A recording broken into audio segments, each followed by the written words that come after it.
Jake Williams had worked hard for years, 15 to be exact, serving his community as a police officer. After his retirement, he finally achieved the dream he'd spent his whole life working toward, owning a beautiful, two-story home in one of Atlanta's most prestigious neighborhoods. His new property was the perfect blend of peace and luxury, complete with a sparkling, crystal-clear swimming pool that reflected the bright Georgia sun. Jake leaned back in his lounge chair on a hot summer afternoon, soaking in the warm breeze and feeling at peace for the first time in a long while. The soft chirping of birds and the faint hum of lawnmowers from distant houses filled the air. But that tranquility didn't last long. The sudden screech of police sirens cut through the calm, and Jake's eyes snapped open just as two patrol cars pulled up in front of his house. Officers Davis and Martinez stepped out, hands on their holsters, clearly prepared for something serious. "Sir, we've received a report of a suspicious individual trespassing in your pool area," Officer Davis called out. Jake stood up, confusion spreading across his face. But as he looked toward his neighbor's house, he saw her, a woman with a smug grin peeking from behind her curtains. Karen Thompson, the local Hoa president, was watching the scene unfold, an expression of quiet satisfaction on her face. Jake's blood began to boil as the officers approached him. "I'm sure it's just a mistake, officers," Jake said, trying to keep his voice steady. "I've been in my backyard all afternoon. No one's trespassing here." Officer Martinez looked around, clearly uncomfortable. "Do you know anyone who might be making these kinds of calls? We've had multiple reports, and they're all pointing to your address." Jake clenched his fists. "I know exactly who it is," he muttered, his eyes narrowing at Karen's house. "It's Mrs. Thompson. She's the one causing all this trouble." "Well, sir," Officer Davis said, "we'll make a note of it. But if this continues, you may want to file a formal complaint." Jake knew this was only the beginning. Karen, it seemed, wasn't just a nuisance, she was going to make his peaceful retirement a living nightmare. Jake's peaceful life quickly became a distant memory. Over the following weeks, Karen's behavior grew more brazen. It wasn't just the occasional complaint or minor trespassing anymore, she was becoming downright invasive. One afternoon, Jake was in his garage, unpacking boxes and organizing his tools, when the faint sound of splashing and laughter reached his ears. Stepping outside, his blood ran cold. Through the backyard gate, he could see Karen and 4 of her friends, all lounging by the pool, sipping cocktails and chatting as though they owned the place. They had even set up a Bluetooth speaker playing soft jazz, and the unmistakable sound of laughter echoed across the yard. "Hey! This is private property," Jake shouted, his voice steady but firm as he stormed onto the patio. The women looked up, startled, but Karen barely seemed fazed. "Oh, don't be difficult, Jake," Karen called out with a dismissive wave. "We're just enjoying the pool. It's so peaceful here. And, well, the previous owners always allowed us to use it. I don't see why you're making a big deal out of this." Jake's jaw clenched. He had been polite enough, tried to ignore her behavior, but this was the last straw. "I'm the new owner, Karen," he replied calmly, his tone sharp. "And if you're going to use my pool, you need to ask for permission. This is trespassing, and I'm not going to tolerate it." Karen's smile widened as she stood up, collecting her things. "Oh, you're the new owner? Well, I didn't realize that," she said with faint surprise, her voice dripping with condescension. "I'll let you get back to your little retirement then, Jake. But just so you know, I have permission from the realtor. She said the pool is for community use." Jake's patience was wearing thin. "You're trespassing. And if I see you here again, I'll call the police.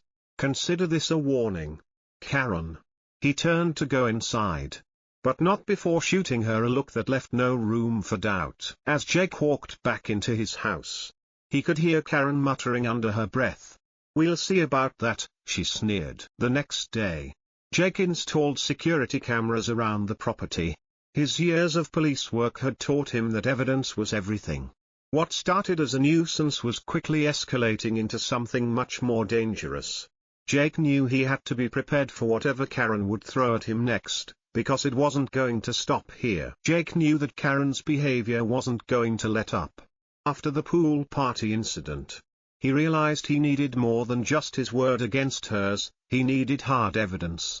So, drawing from his years of experience as a police officer, he set up a network of high-definition security cameras around his property, capturing every corner of his yard, driveway, and even his front porch. The first footage to come through was just as Jake suspected, Karen, under the cover of dawn, sneaking onto his porch and taking his morning newspaper. The camera captured every moment, her gloved hand grabbing the paper, then quickly retreating back to her house, a look of satisfaction on her face. Jake watched the video on his phone and sighed. She's getting bolder, he thought, rubbing his temples. But it wasn't just the paper she was after. Over the next few days, the cameras documented Karen's daily routines. One evening, as the sun dipped low, Jake caught her peering through his windows from the fence, clearly inspecting his home as if she were planning something.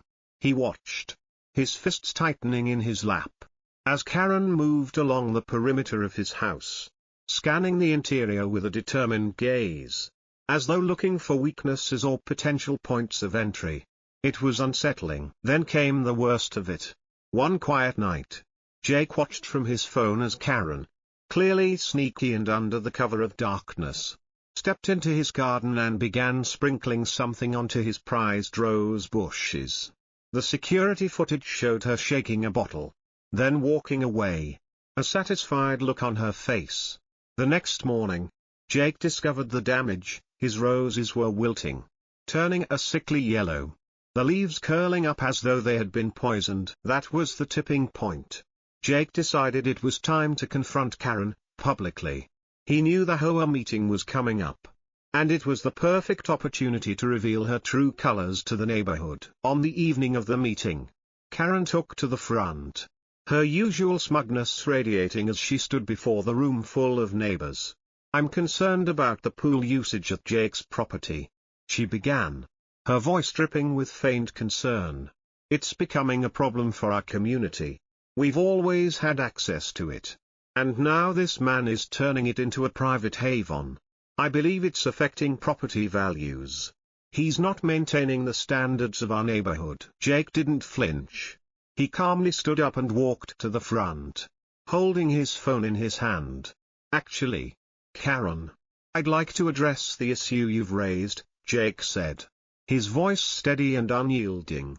He pressed play on his phone, and the screen flashed to life, showing the footage of Karen stealing his newspaper.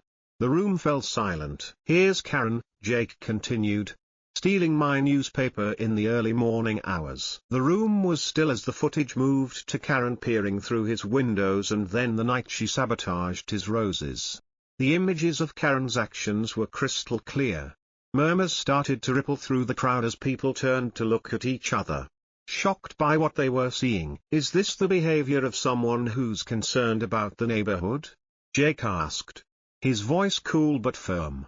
"Is this what you want representing you as an Hoa president?" Karen's face twisted into an expression of pure anger, but she said nothing. The room was buzzing now, people whispering in disbelief. Karen's earlier smugness had vanished, replaced with embarrassment. She opened her mouth to say something, but no words came out. Jake's eyes never left her face as he ended the video. "You've caused enough damage, Karen. I suggest you leave me, and everyone else, alone from now on." With that, the Hoa meeting shifted dramatically. It wasn't about property values or pool usage anymore, it was about the kind of person Karen really was. And Jake had just made sure the whole neighborhood knew it. The sun hung high in the sky one sweltering Saturday afternoon when Jake walked into his backyard and immediately noticed something wasn't right. The usually pristine pool, sparkling under the Georgia sun, had an odd sheen to it.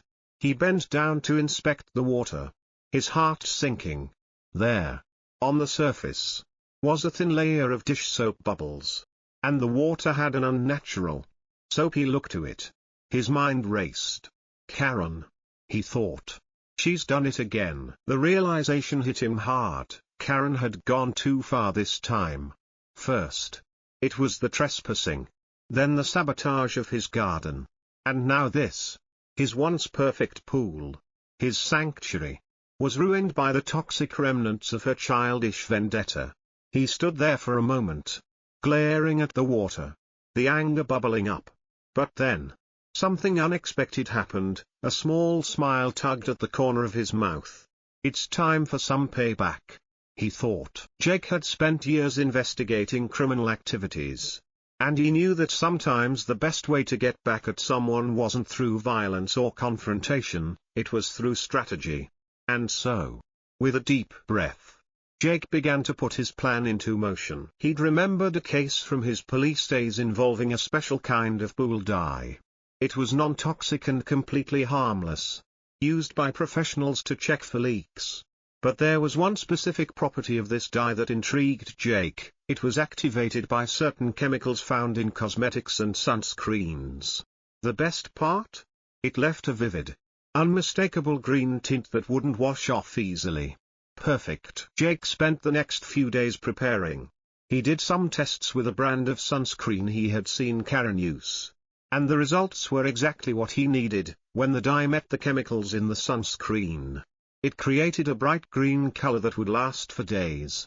It was the perfect, harmless revenge. The next weekend, Jake knew Karen would try to return with her friends. He made sure everything was ready, the cameras were in place. The dye was added to the pool. And he made sure the water appeared normal at first glance.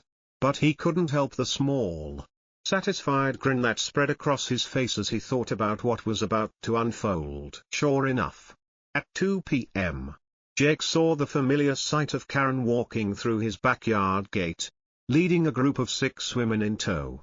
They were laughing and chatting, oblivious to the trap Jake had set.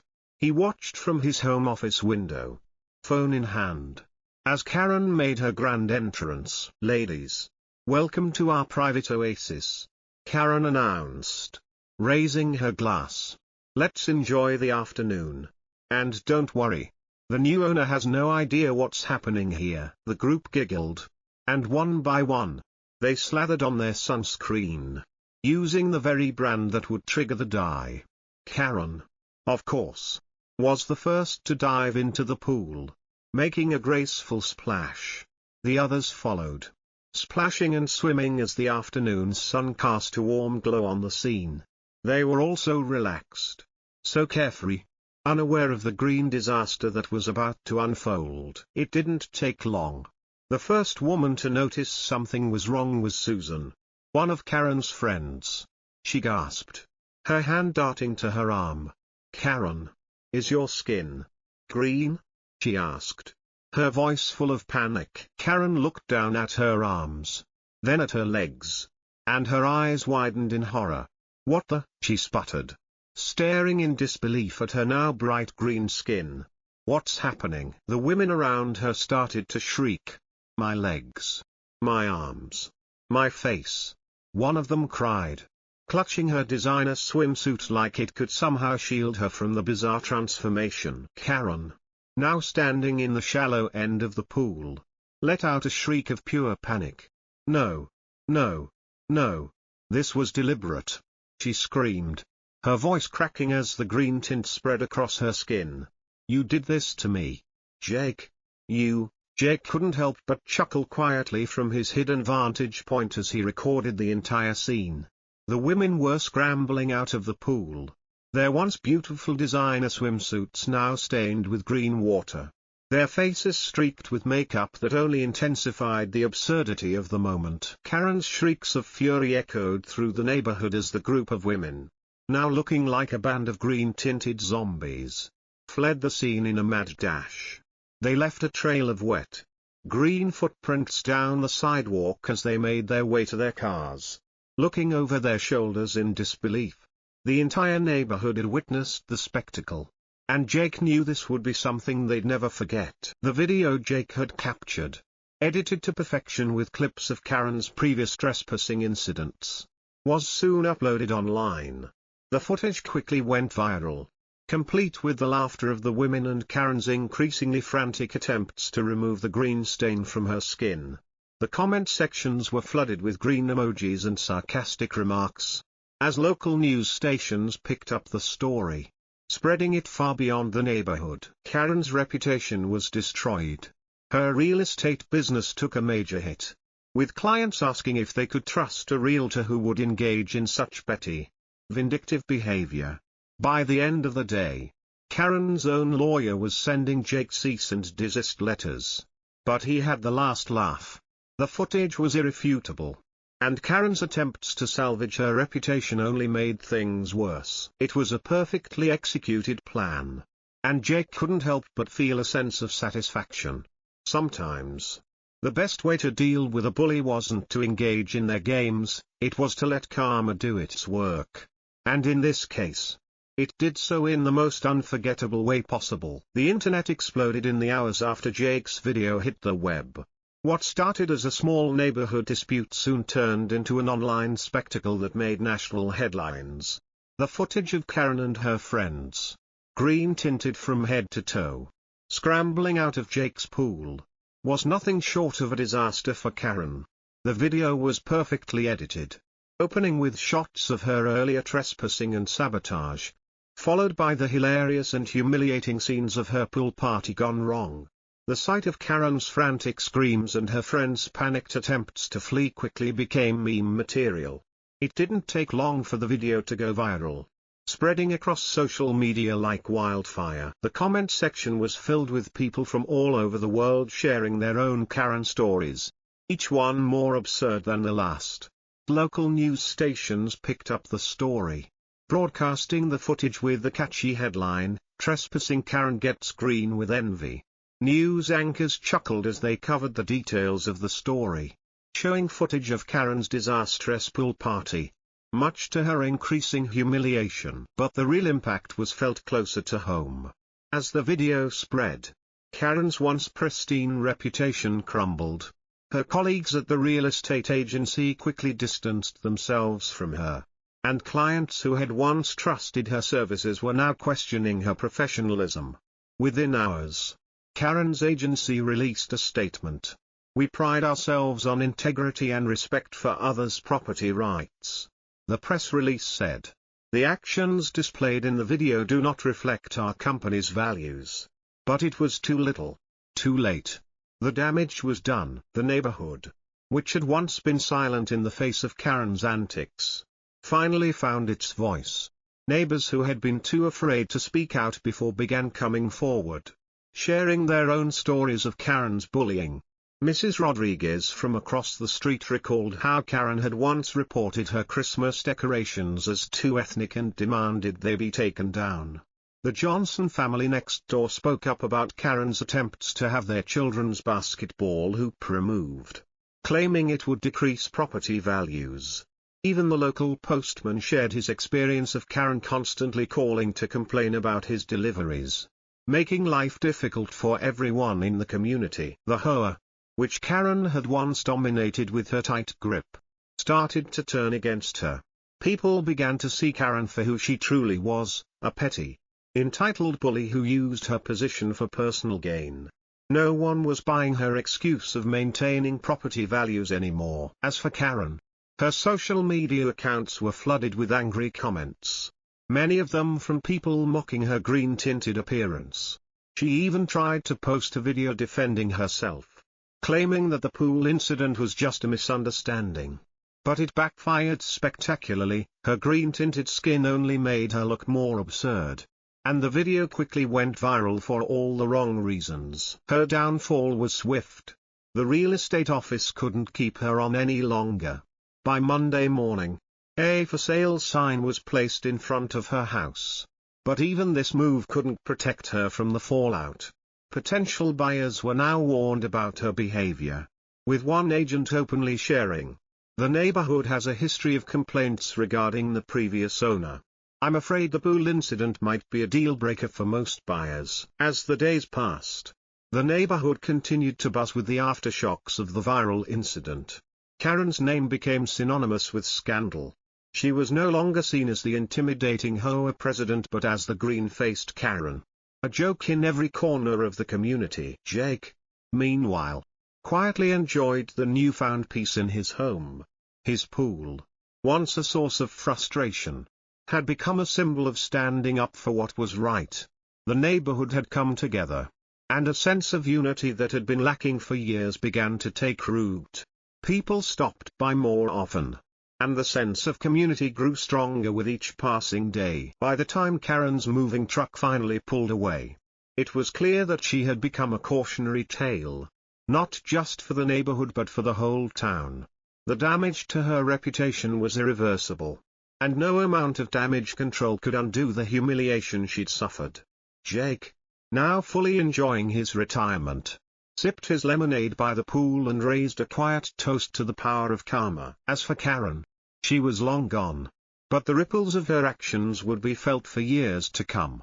The neighborhood had learned a valuable lesson: sometimes the best way to deal with an entitled bully was to let the world see them for who they really were.